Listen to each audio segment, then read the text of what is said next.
I am wondering if we are wrong about the Elimination Chamber and specifically the results, the outcomes of that match. Because right now we have this current lineup. We have the qualifiers of Logan Paul, CM Punk, Drew McIntyre, John Cena declared for himself. We have a qualifying match of Seth versus Finn. And then on SmackDown, there's Damian Priest versus Jacob Fatu versus Braun Strowman in another qualifying match. And that will give us our 6 participants for the men's chamber match. And today, we're talking just about that. We're talking about this men's chamber match, consequences, and what could possibly be the results in going into WrestleMania. Now, if I had to guess, I would say Seth is going to beat Finn Balor because those two, yes, they've had history. I'm very much not that interested in this qualifying match. Finn has just been pulled down a peg like over and over again, has not done very much at all. I think he's probably more likely to do something Judgment Day related at WrestleMania, but it almost feels like a formality to have this match and Seth moves on into the chamber. Now on SmackDown, Priest, Strowman, and Fatu. My personal pick would be to see Jacob Fatu enter the Elimination Chamber. I think having him as the wild card and just being a beast and destroying people in there, it could be a huge breakout moment for him. However, I don't know if WWE wants Jacob Fatu to get kind of all the cheers that he would inside Elimination Chamber against all those other participants. However, it would be really cool to see him in there. I do think that they're going to go with Damian Priest getting that final spot into the Elimination Chamber. Not that excited for it, really. I think that they're going to do that to get what is being reported as the match between Drew McIntyre and Damian Priest for WrestleMania. They can call all the way back to when Drew had to work with Judgment Day, the cash in, how Priest took the world title from Drew McIntyre. Yes, there's history there. I'm just not very excited for that match though, like that one-on-one match. Fatu would be way more interesting. Strowman, I don't think so. Also, by having Fatu lose the qualifying match, he can go have a rematch with Braun Strowman. Like they did at Saturday Night's Main Event, they had that big monster brawl type of match. They could do another one of those, or they're going to splinter Jacob Fatu off to go have whatever the program looks like with Solo Sikoa at WrestleMania. I have a confession to make. I'm running low on all of my treats from Magic Spoon. I think I've gone through just about all of them, but I do have just a couple left. I got the blueberry muffin and double chocolate. I got each of these. These are some of my absolute favorites. Magic Spoon is awesome because you are going to be able to get a ton of flavor, good protein, good actual ingredients in here for all of these cereal bars, these little treats that they have. For the treats themselves, you got 11 to 12 grams of protein, 1 gram of sugar, and you got 1 to 2 grams of net carbs included in every single bar. But they also got something new that I'm very tickled about here. This will go great with everything in my life. We've got actual Magic Spoon protein granola. They got a peanut butter one, mixed berry for all you berry lovers, and a honey almond, also fantastic. So with these little guys here, you got 13 grams of protein and 0 added sugar. Delicious flavors and chock full of yum. I seriously have Magic Spoon all the time because I love that there is basically 0 sugar in here. I love that it is going to be giving me a higher protein in all things, from the cereal to the granola and the treats especially. Use my code AssembleWrestling or click the link in the description to try Magic Spoon treats or the granola and get $5 off. You can also find Magic Spoon on Amazon or in your nearest grocery store. And Magic Spoon is so confident in their product, it's backed with a 100% happiness guarantee online. So if you don't like it for any reason, they'll refund your money, no questions asked. So click the link in the description to go to magicspoon.com/assemblewrestling or scan the QR code on screen for $5 off. Now what's for breakfast for Matt here?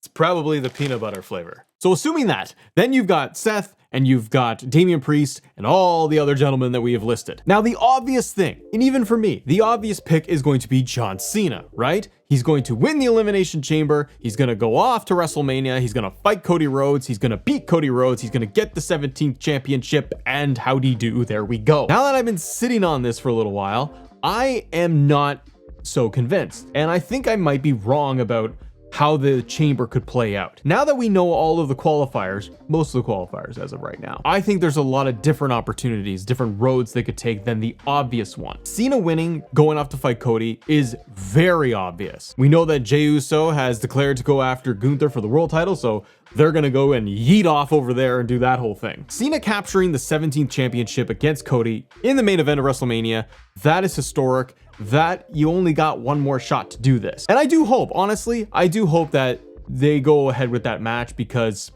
it'd just be a great moment to see Cena win in a main event and finish that story, that element of it. It seems like a natural progression, a natural story for him. However, if they want to change things up and give him more obstacles before winning the title, there is a way that they could be doing this. And I think a lot of it hinges on Logan Paul. Now, hear me out. Logan Paul has been popping up now, obviously. He popped up in the Royal Rumble. He got the big elimination in there. He's gloating about it. He has talked to CM Punk in the ring. He's gloating about how he eliminated him. Logan Paul beat Rey Mysterio. He's qualified to go into the chamber. And even Logan Paul was like number 30 in the Royal Rumble. And it got scary to me that I was like, oh my gosh, Logan Paul could win the Royal Rumble. They're going to do that at WrestleMania. What they might do, I'm not saying I necessarily want this, but what they might do is have Logan Paul eliminate John Cena in the Elimination Chamber. Now you might be saying, Matt, you big dummy, you stupid man. Why would they ever want to do that? I say, what is the other match for Logan Paul at Mania? You're clearly trying to build to something for Logan Paul. You're not going to let him not be on the card. And when you look at the landscape and you look at everybody that's involved in that chamber, everyone else seems to be paired off, don't they? There's all the rumblings of Punk and Roman and Seth as a triple threat at WrestleMania. We could be wrong about that. Drew and Priest feels like the SmackDown program. Like that just, I mean, I want Drew in a title match, but like, I don't really care about this Priest match that much, but I can see that that's what they're doing. Cena, title, feels obvious. Punk, Seth, and Roman being a big question mark we'll talk about in a minute, that does feel like that could be a possible match. So what would you do if you fast forward to WrestleMania? Who would Logan Paul go up against? I start to wonder if they would do Logan Paul versus John Cena at WrestleMania. That match has been rumored like last year. This is John Cena's last WrestleMania. Again, I'm not saying I necessarily want that match because I don't really know who does it help. It's a big star power match, yes, but it's Cena's final WrestleMania, the last one we will ever see him in. Do we really want it to be against Logan Paul? I think that they could put on a compelling and entertaining superstar level match, but I think fans would be a little disappointed that Cena is not going to be in the title match and that it's almost a peg down by having him go up against Logan Paul. I just don't see who else Logan Paul would face. If Paul gets the elimination on Cena and there's a bunch of guys in the ring and Cena's just one of them to go and it's kind of a shocker, that's now twice that Cena's chances of getting to the main event and getting to the title, they have been stopped, they have been blocked. So you go off and you have the Cena